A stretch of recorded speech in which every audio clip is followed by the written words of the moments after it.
Hey you! You like drawing? You like Baldur's Gate? Oh boy, do I have a video for you. In this video we're drawing the portrait of one of the most requested characters of Baldur's Gate 3.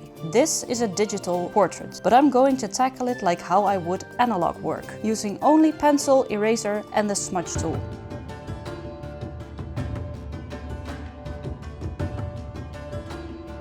Let's get dressed for the occasion, shall we? I know the perfect outfit. I'm sure he won't mind.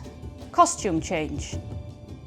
For those who don't know, Baldur's Gate 3 is a story-rich, party-based RPG set in the universe of Dungeons & Dragons, where your choices shape the tale of fellowship and betrayal, survival and sacrifice, and the lure of absolute power. This game has a lot to it. An extremely rich story, great characters, and the choices you make impact the world tremendously. My husband and I started playing the game in September of 2023 and were absolutely sucked in for at least 4 months straight. We finished our first playthrough and about 2 months later got sucked in again for the second playthrough. To say I love the game is an understatement. A fascination like this hasn't happened since Skyrim. Now let's dive into the question, who are we drawing today? I have drawn a lot of Baldur's Gate 3 characters before, but not this one. It's someone who turned out way more popular than I anticipated. No, it's not Lae'zel. I drew her before. It's a he, and I have to admit, I didn't like him at first. No, it's not Astartion. His portrait was the very first of this series. He actually started this whole mess. In a dream I once had, he just casually strolled by. It was completely random, but the next morning I was like, alright mister, let me draw your portrait because your face is fun. So no, it's not Astartion. This guy is an NPC, and the choices you make in this game greatly impact the further course of his life. No, it's not Gortash. Although he did have a larger fan base than I thought. His portrait already stings up my Etsy shop. No friends. The person I'm talking about is Roland.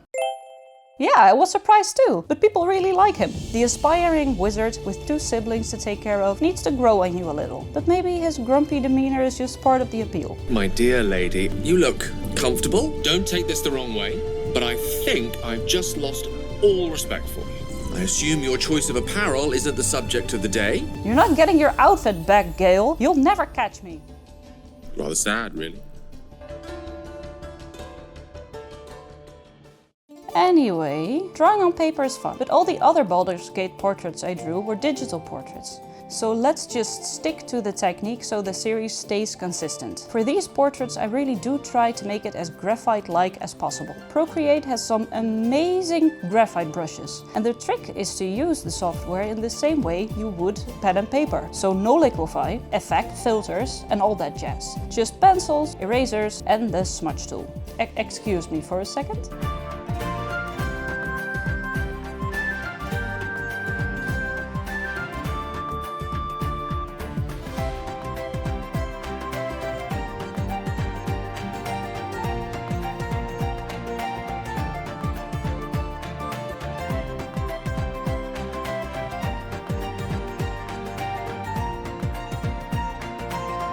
Where were we?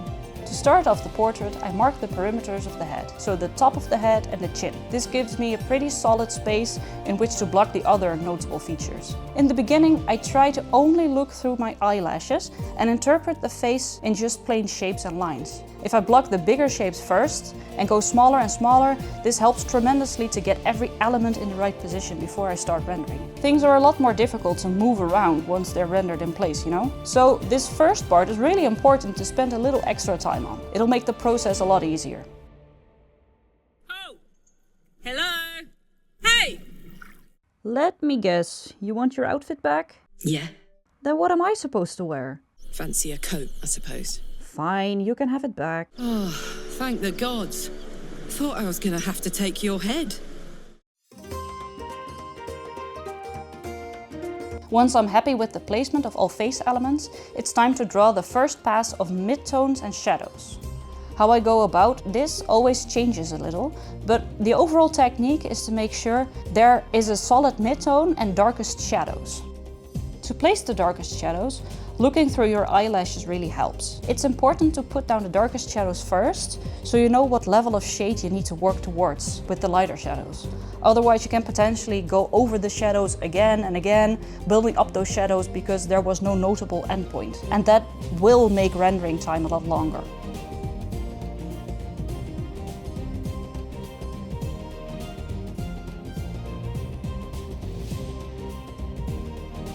Hold on.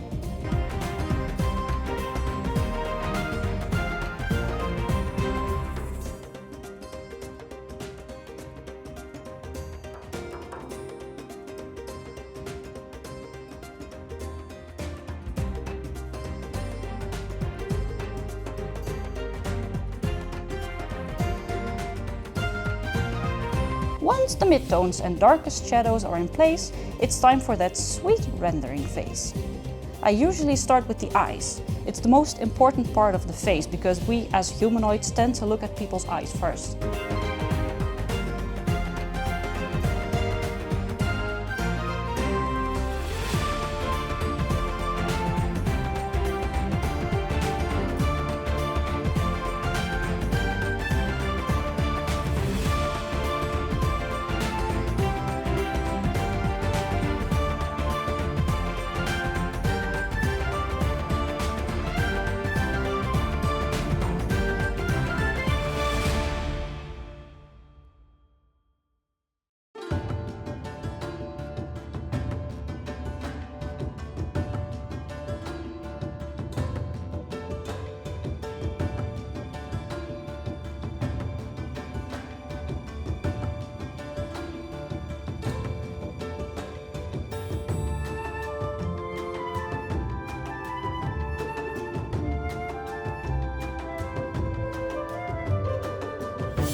I use the smudge tool to fade out some of the sketch lines and smooth out the rougher hatching. Bonus tip: the digital eraser is perfect, but if you're going for that realistic graphite look, try using the smudge tool instead of the eraser. In real life, erasers don't perfectly delete your mistakes, so embrace them and let them shine through a little.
Some people tend to draw all those satisfactory highlights at the very end of the drawing.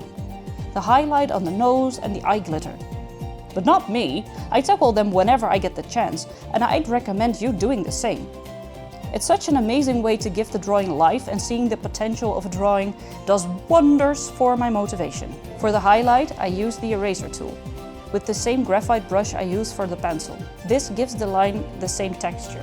I also use the same brush for the smudge tool, by the way. The same brush being the HB pencil and, hold on, let me check, and the 6B pencil. There's also the Procreate pencil, which I occasionally use. It's really what feels best at that moment.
Coming back to the highlights, if I would draw this on a colored background, I'd start a new layer and draw all the highlights with a colored pencil. But since it's just the white paper shining through, I don't like changing the color of my brush, and I prefer just grabbing the eraser.